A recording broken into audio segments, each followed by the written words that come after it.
Apa yang harus kita lakukan ketika Tuhan memberikan kesempatan untuk berbincang dengan orang-orang yang memiliki pertanyaan-pertanyaan kritis terhadap iman kita? Let's dive deeper to the verse in verse.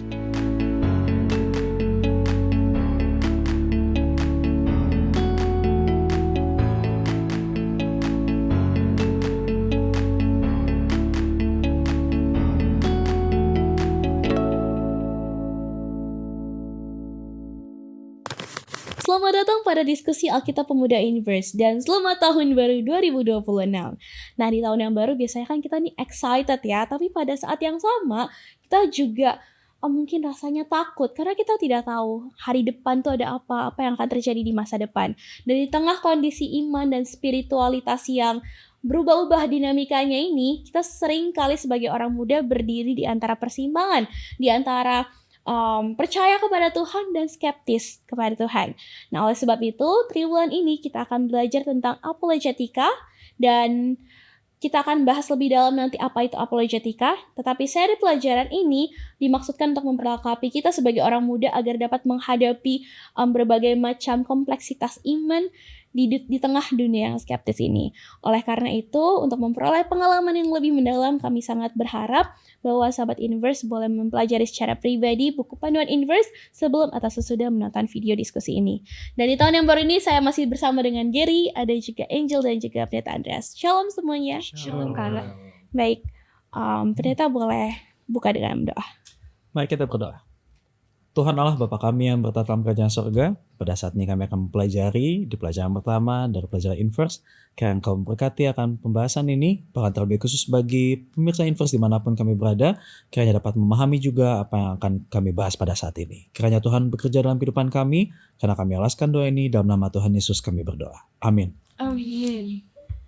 Baik, kita akan sama-sama buka 1 Raja-Raja 10 ayat 1 sampai dengan 7.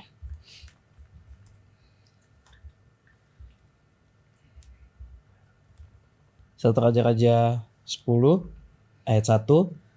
Ketika Ratu Negeri Sheba mendengar kabar tentang Salomo berhubung dengan nama Tuhan, maka datanglah ia hendak menguji dengan teka-teki.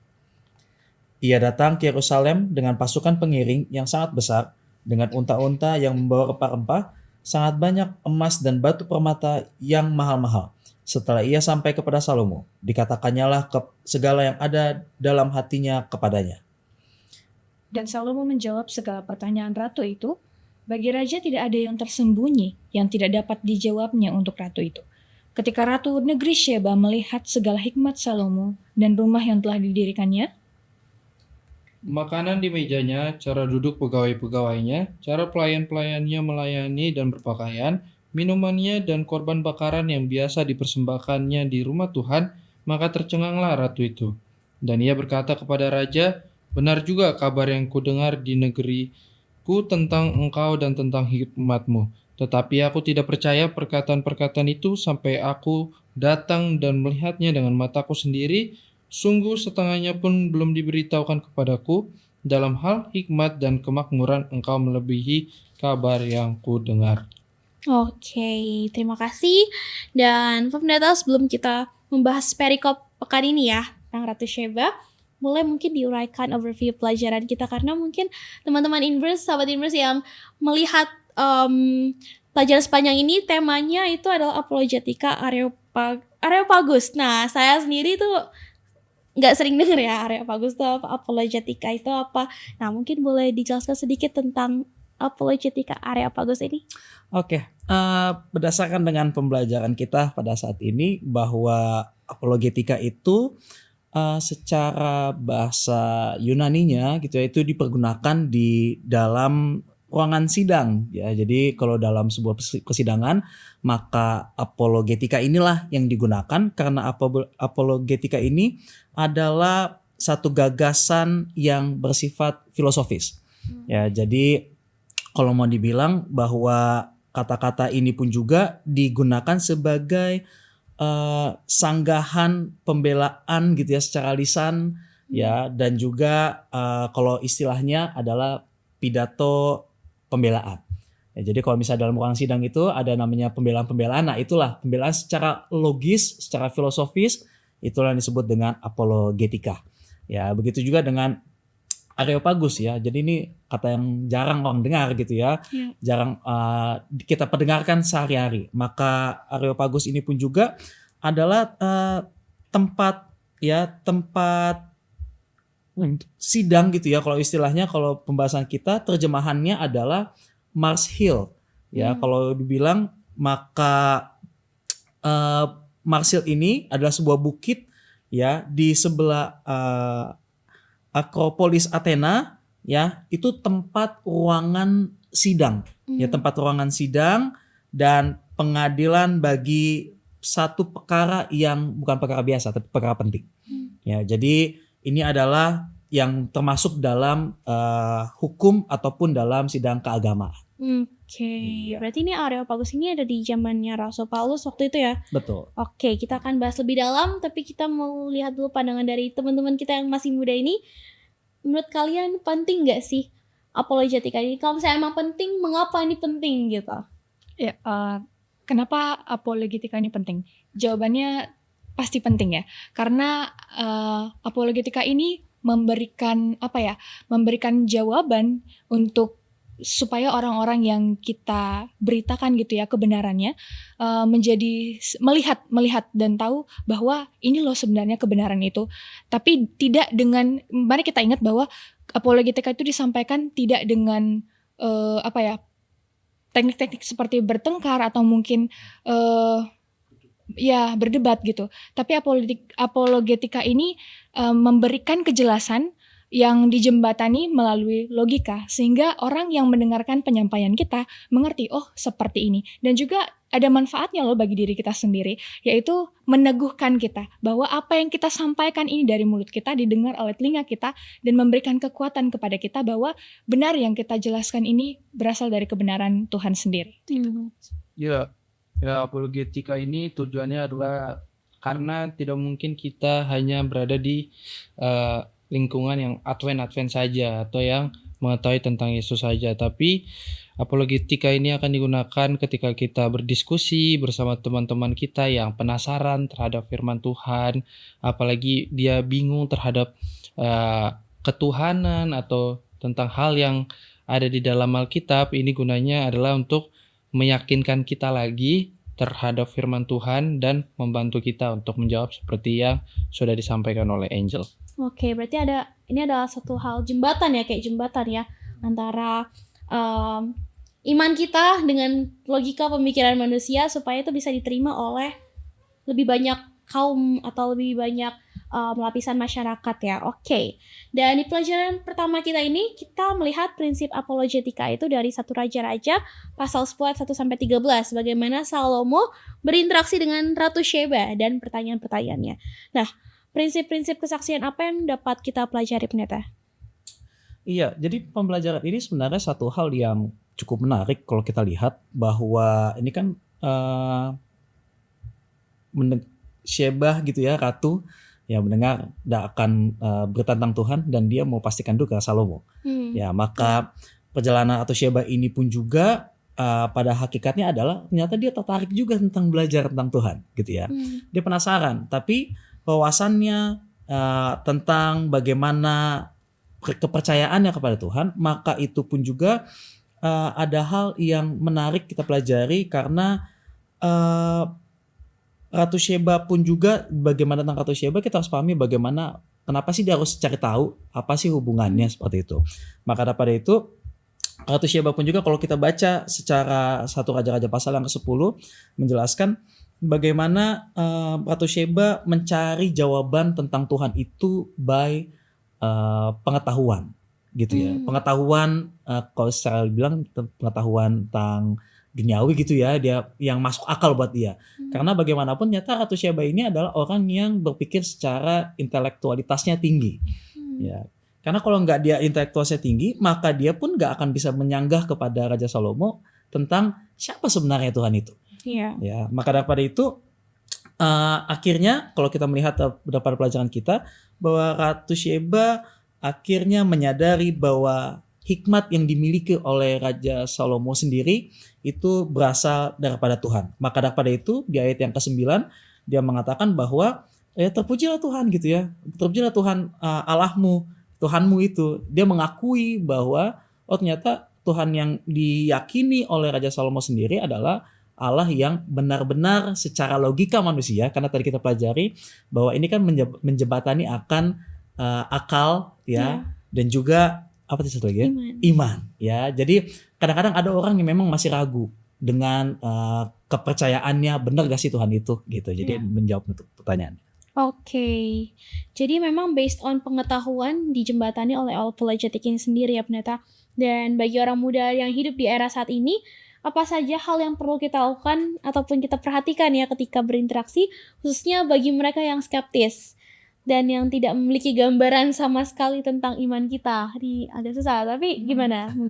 Jadi dari pelajaran kita di pelajaran yang pertama ini, kita diberikan tips gitu ya untuk orang muda menyampaikan bagaimana kebenaran Tuhan dengan cara yang benar gitu. Nah, kita harus tahu bagaimana komunikasi yang efektif. Bagaimana kita bisa berlaku bahkan terlihat seperti seorang yang melakukan apa yang kita katakan gitu ya. Nah, terus juga kita harus pahami bahwa di balik keyakinan seorang itu apa sih yang mendasari dia sehingga dia penasaran kepada kita atau mungkin bertanya kepada kita. Jadi kita jangan sembarangan menempatkan sesuatu statement atau mungkin hal-hal yang mungkin barangkali bisa menjauhkan kita dari dia dan dia nggak lagi percayakan kebenaran firman yang kita nyatakan begitu. Oke. Ya, kalau secara apologet ini kita harus apalagi anak muda ini sekarang terlalu sensitif terkait perasaan. Jadi bagaimana kita menghargai lawan bicara kita atau orang yang berdiskusi dengan kita memberikan pertanyaan sehingga dia merasa dihargai pendapatnya. Karena yang terjadi belakangan ini kalau kita memperhatikan sosial media khususnya di TikTok, memang apologet ini sedang happening terkait debat secara online, tapi jatuhnya lebih ke kuat-kuatan argumen ya. Sedangkan di pelajaran kita diajarkan bagaimana kita harus menggambarkan kebesaran Tuhan. Contohnya tentang kedatangan Tuhan bukan berarti kita membanjiri kapan Tuhan itu akan datang sesuai ayat-ayat berikut, tapi yang kita highlight adalah kenapa Tuhan datang. Tuhan datang untuk mengakhiri penderitaan manusia. Itu yang perlu kita perhatikan ketika kita berapologet. Kita membuat orang yang berdiskusi dengan kita nyaman dan kita menggambarkan pada dasarnya itu fokusnya kepada Tuhan. Apa yang Tuhan ingin lakukan pada kita dan apa yang Tuhan inginkan dari kita. Amin. Oke, karena memang tadi kan kita lihat contohnya Salomo. Bagaimana Ratu Sheba bisa datang jauh-jauh kalau misalnya Salomo memang tidak melakukan sesuai dengan yang Tuhan kehendaki. Dan ketika menjawab juga Salomo juga memberikan pasti dengan tadi pendeta sudah bahas dengan ada pengetahuan dan gak mungkin langsung menyerang gitu ya dan lain sebagainya. Pasti ada dipancing dulu karena orang yang memiliki pengetahuan itu pasti pancingannya adalah pertanyaan. Menurut kamu kenapa begini. Nanti yang akan mengalir dengan begitu indahnya. Ya kita harus sebut indah ya, jangan agresif ya, sesuai dengan apa yang ada di paragraf interpret. Oke, dan dalam menghadapi orang-orang yang skeptis, Yesus adalah teladan agung kita pastinya. Kisah apa mungkin yang terlintas dalam pikiran pendeta ketika memikirkan bagaimana Yesus itu merubuhkan tembok pemisah dan memenangkan hati orang-orang, termasuk juga orang-orang yang skeptis, yang tidak mau percaya. Dan bagaimana Yesus melihat tujuan apologetika itu berbeda dari tujuan memenangkan sebuah perdebatan. Iya, jadi memang pada dasarnya pelajaran ini pun juga nggak usah jauh-jauh lah ya, tetap dari 1 Raja-Raja pasal yang 10 pun juga itu menjelaskan bagaimana Tuhan meruntuhkan tembok pemisah bahwa siapapun yang datang kepadanya pun juga akan diberikan jalan itu. Ya, jadi kadang-kadang kan ada orang yang merasa takut untuk mengenal siapa Tuhan. Gitu ya, kadang-kadang kita pun juga mau kenalkan Tuhan kepada orang sekitar kita takut jangan-jangan nanti gue salah kasih ini lagi, salah kasih pekabaran lagi gitu ya, atau mungkin gue nanti salah lagi kasih tahu siapa Tuhan gue. Karena pada dasarnya di zaman kita pada saat ini itu pun juga banyak orang yang sensitif sekali gitu dengan keagamaan ini. Maka dapat itu kan pelajaran tentang apologetika ini itu sebenarnya sangat penting untuk dapat di sharing itu kepada siapapun, terutama bagi pemuda-pemudi dimanapun kita berada ya. Karena pelajaran kita pun juga menjelaskan bahwa ternyata penting untuk didasari ya, penting untuk didasari bahwa banyak orang yang saat ini merasa bahwa agama itu nggak penting, maka itu jadi skeptis. Ya, karena itu skeptis, maka bagaimana kita bisa menang tanpa ada perdebatan? Maka datanglah, beritahukanlah kepada mereka dengan cara yang tidak menggebu-gebu bahwa gue mau kristenisasi nih jadinya gitu. Enggak seperti itu. Tapi mau kita tahu bahwa ini loh, dengan kamu kenal siapa Tuhan itu, maka kamu pun juga akan melihat bahwa ini loh kehidupanmu akan semakin baik dan segala macamnya. Sesuai dengan apa yang dengan pelajaran Inverse kita pada saat ini. Oke. Baik sahabat Inverse, kita akan gali lagi lebih dalam setelah yang satu ini. Bosen, ngantuk, malas, nggak ngerti. Apakah kata-kata ini keluar ketika kamu mendengar kata Bible Study? Belajar Alkitab harusnya menjadi suatu hal yang menyenangkan. Tapi kenapa rasanya susah sekali untuk memulai? Apa yang salah? Apa yang harus dilakukan agar belajar Alkitab rasanya tidak begitu-begitu saja? Banyak orang bilang ada banyak jalan menuju Roma. Jika pepatah ini benar, kami percaya Tuhan pasti sudah sediakan lebih banyak lagi jalan menuju Alkitab, menuju Dia. Hanya saja, jalan-jalan itu mungkin belum terlihat oleh kita. Tapi kita bisa meminta. Yesus pernah berkata dalam Matius 7 ayat 7, "Mintalah, maka akan diberikan kepadamu. Carilah, maka kamu akan mendapat. Ketuklah, maka pintu akan dibukakan bagimu." Bagaimana cara memintanya? Lewat doa. Berdoalah untuk meminta hikmat dan kemauan yang kuat untuk belajar Alkitab. Setelah itu, mari buka Alkitab dan belajar sedikit demi sedikit sesuai kemampuanmu. Jika kamu bingung mau mulai dari mana, Inverse Indonesia memiliki Bible Study Guide yang bisa membantumu menentukan apa yang ingin kamu pelajari. Semua dikemas dengan bahasa yang mudah dimengerti. Inverse juga berusaha keep in touch untuk menemani kamu belajar Alkitab. Ada sosial media, diskusi melalui podcast. Semua dilakukan untuk mengingatkan kamu bahwa kamu tidak sendiri. Bahwa kita sama-sama bertumbuh dalam Tuhan, kita belajar bersama-sama, kerja bersama-sama untuk Tuhan. Dan kalau suatu saat kamu kembali merasa jenuh atau buntu, selalu ingat, ada banyak jalan menuju Roma.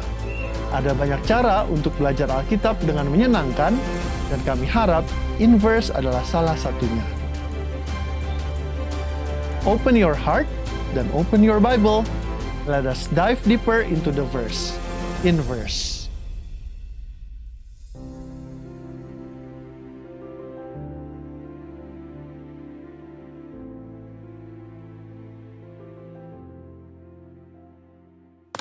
Terima kasih sahabat Inverse untuk tetap bersama-sama dengan kami. Baik, teman-teman yang masih muda ya kan. Menurut teman-teman, kenapa orang seharusnya tertarik pada apologetika? Bukan hanya menyerahkan hanya kepada pendeta atau mungkin para ahli ya, atau mungkin tua jemaat yang kita lihat ya. Gini, dari banyaknya pertanyaan yang disampaikan gitu ya, kenapa harus pendeta? Kenapa nggak kita aja gitu, orang-orang muda atau mungkin orang-orang awam untuk menyampaikan kebenaran firman Tuhan? Ya karena di suatu saat kita akan diperhadapkan pada situasi di mana saat orang lain melihat perbuatanmu baik gitu ya di mata mereka, wah kayak gini ya orang Kristen, mereka akan pasti tidak akan terlewat dari menanyakan kepada kita bagaimana kebenaran itu, dan mereka pasti akan bertanya, siapa Kristus, siapa Yesus bagi hidupmu, dan kau pasti akan secara langsung dituntut pada keadaan itu untuk menyampaikan kebenaran. Dan kita harus punya prinsip apologetika ini agar kita bisa menyampaikan kebenaran dengan benar, sehingga yang mendengar akan percaya dengan sungguh-sungguh. Bukan plak ketiplek pada saat itu dia percaya, tapi melalui perkataan dan perbuatan kita itu menopang dan semakin meneguhkan dia bahwa wah kebenaran ini mereka hidupi gitu. Seperti itu. Amin. Iya, ini juga sebagai concern bagi diri sendiri ya, karena dalam firman Tuhan dikatakan bahwa kita harus ujilah segala sesuatu. Bagaimana kita bisa, ya memang secara iman kita bisa mengatakan kita percaya Tuhan secara iman, tapi pada dasarnya bagaimana kita bisa yakin bahwa firman Tuhan itu benar kalau kita nggak mempelajari firman Tuhan tersebut. Sehingga ini bukan hanya untuk apologetika kepada orang lain, tapi untuk ke diri sendiri juga diperlukan apologetika Untuk memperkuat yang seperti sudah dibahas, apakah firman itu benar dan apakah firman itu sesuai dengan apa yang Tuhan mau. Jangan apa-apa kita refer kepada pendeta. Akhirnya kita nggak mandiri ya.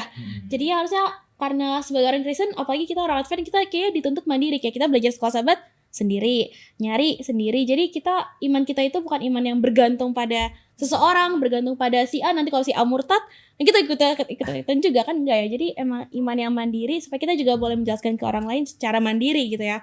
Dan pastinya pendeta, orang-orang tua-tua pasti membantu ya Pak Pendeta untuk ada pagar-pagarnya gitu ya. Pasti. Dan pendeta, orang Kristen ini orang Kristen berpikir bahwa Tuhan kan adalah pembela kita, sehingga kita nggak perlu membela Tuhan lah, karena kan Tuhan membela kita. Nah, bagaimana pemahaman ini perlu diluruskan ketika kita melihat peran apologetika ini dalam membela iman? Karena kita mempertanggungjawabkan iman, membela iman tadi pendeta sudah dijelaskan di awal kan apologetika itu dari pandangan-pandangan yang bertentangan dengan Alkitab. Iya, jadi memang pada dasarnya secara kehidupan kita sehari-hari gitu ya, bahwa Tuhan itu kan pembela kita, jadi nggak perlu dong kita bela Tuhan gitu ya, bahwa Tuhan pun juga akan membela dirinya sendiri gitu. Pada dasarnya adalah hakikatnya gitu ya, bahwa terlalu skeptis untuk memiliki pemikiran seperti itu, bahwa terlalu tidak peduli akan hal tersebut. Dan itu adalah hal yang sangat salah untuk dapat kita pikirkan. Dan karena bagaimanapun firman Tuhan pun juga akan tetap tersalurkan daripada kita sebagai penyambung lidah Tuhan gitu ya. Maka daripada itu pelajaran kita pada saat ini menjelaskan bahwa kita pun juga harus dipersiapkan gitu ya. Jadi jangan cuman seperti kayak tong kosong nyaring bunyinya gitu ya. Tapi memang harus tong kosong yang harus diisi, lalu akan nyaringnya itu pun juga akan ada isinya. Jadi memang pada dasarnya seperti yang sudah disampaikan oleh teman-teman kita pun juga, bahwa pentingnya kita untuk dapat belajar akan firman Tuhan, karena nanti pada saat ada pandangan-pandangan yang bertentangan dari luar sana, karena pada saya kan banyak aja ya pandangan-pandangan orang tentang Alkitab yang enggak, Alkitab ini fiksi gitu loh.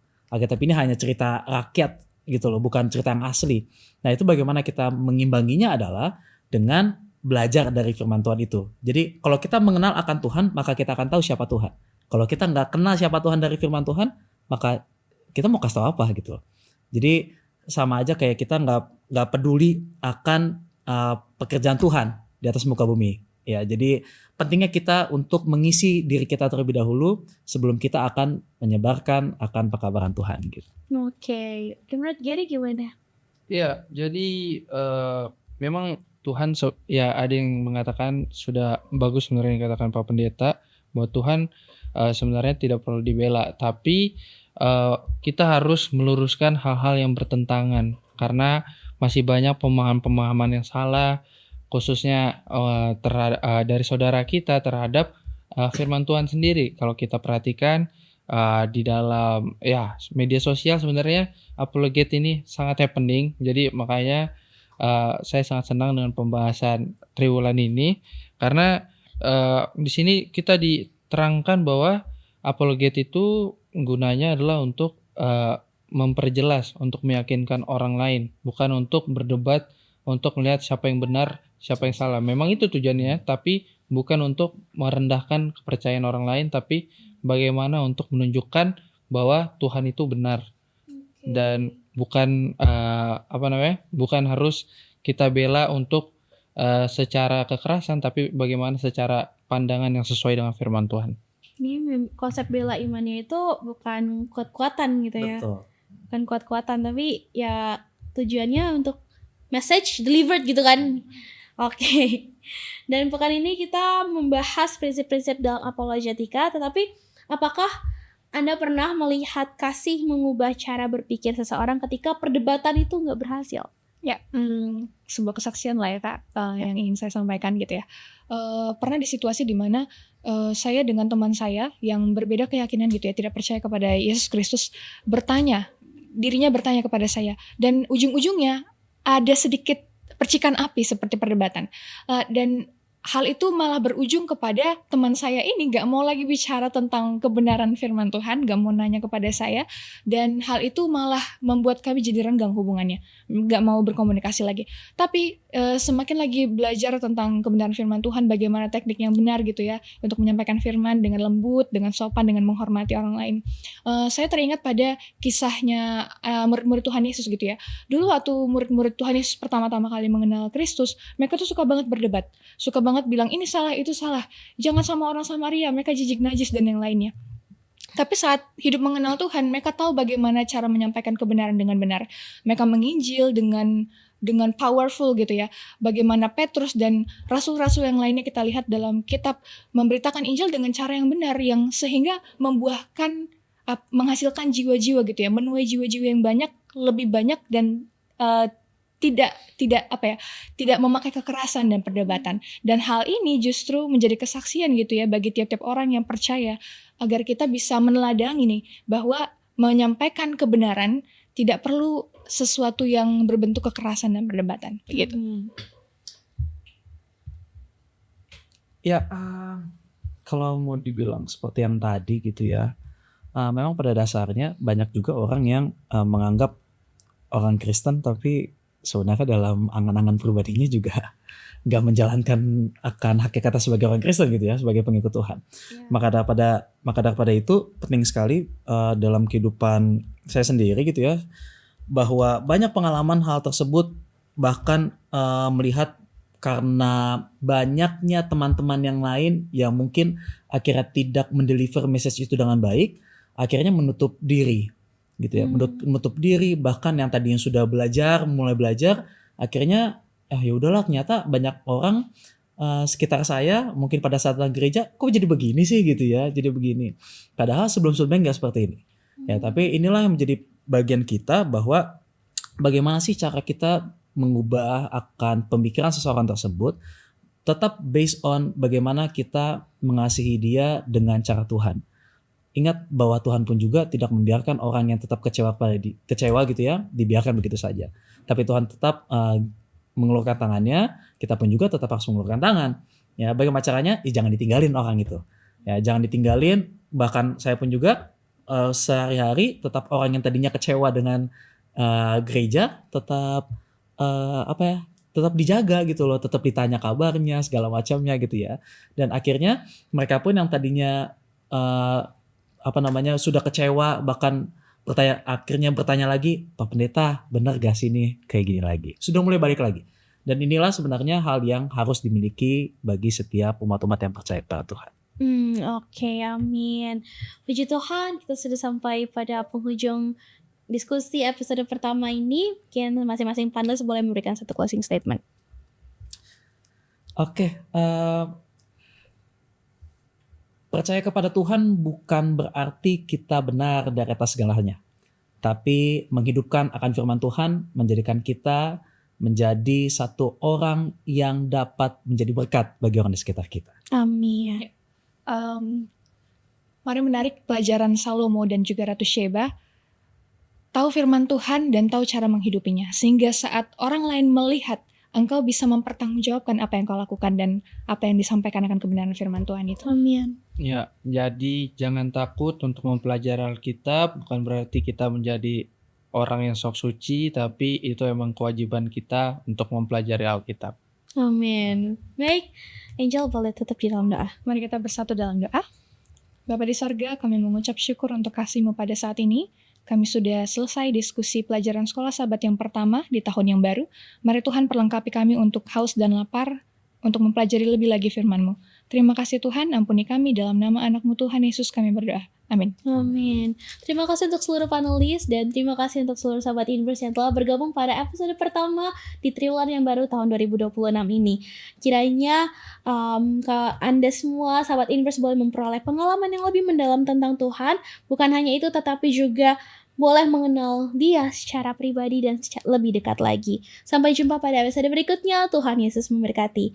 And remember to always dive deeper into the verse. Inverse. Bye.